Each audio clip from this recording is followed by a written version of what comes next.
In southern Louisiana, where the road ends and marsh begins, and Terrebonne and Lafourche parishes meet, you'll find Pointe Chenes. You can basically live there and not need anything else. The people there they live a slow-paced life. You go fishing, crabbing, get your own, and it's quiet, beautiful sunset, sunrise. It's almost tranquil, I guess. It's one of the oldest continuously inhabited places in the state. Before Europeans set foot in Louisiana, it was home to several tribes, including the Chitimacha, Washa, and Chawasha. Now the descendants of those indigenous people make up the Pointe Chenes tribe, including Christine Verdier. Our tribe has been here for centuries. Verdier was raised in Pointe Chenes. Like I grew up, it's not gonna be again. Some of the land no longer exists. Pointe Chenes is part of the Terrebonne Basin, the fastest eroding wetland in the state. Verdier says levees preventing fresh water and sediment to flow naturally and oil companies cutting into the land are to blame. It's kind of like a double-edged sword. We've lost a lot because of them, but they've given jobs to our people. Il neige pas. Il neige pas. On lève la main, on attend son tour. Shall we? 1, 2, 3. While Verdier can't slow down the land loss, she's fighting to preserve the tribe's future. I think that we notice all of those. Okay, that's enough. Ah non, c'est le I.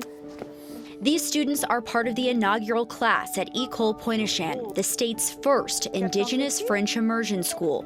Verdier is the executive director and principal. We wanted to try and get our language back, and so we could see, like, if we had a French immersion school, that we could teach our kids from the get-go, from the time they begin school, and then they learn it and bring it back to the grandparents or parents, mostly grandparents, and then hopefully with that we'd bridge that gap between the parents who didn't teach them. Anna?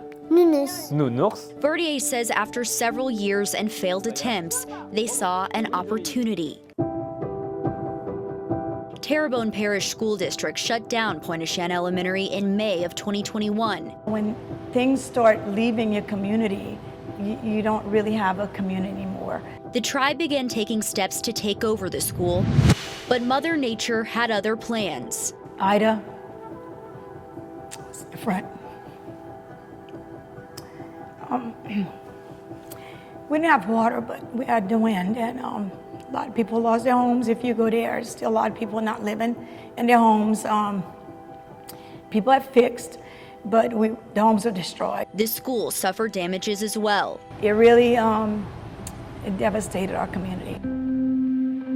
Local officials wrote it off, but the tribe saw promise. People determine where they're going to live because of their school district. Il faut signer le contrat. Will McGrew, now the school's board president, worked closely with the tribe and legislators to pass a law to create a state special school. It is a full public entity, but instead of being administered by the local school district, it's administered directly by the state, by an independent state board.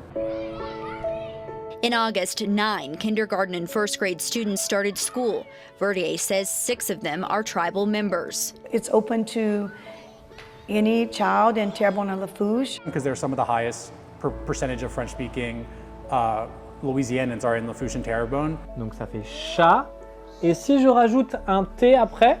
The school hired 2 teachers that speak fluent French, including one from France. It's very interesting to study this French, the Cajun French or French from Louisiana, because it's a little bit like the old French, the French for my grandparents. See, alligators a little different.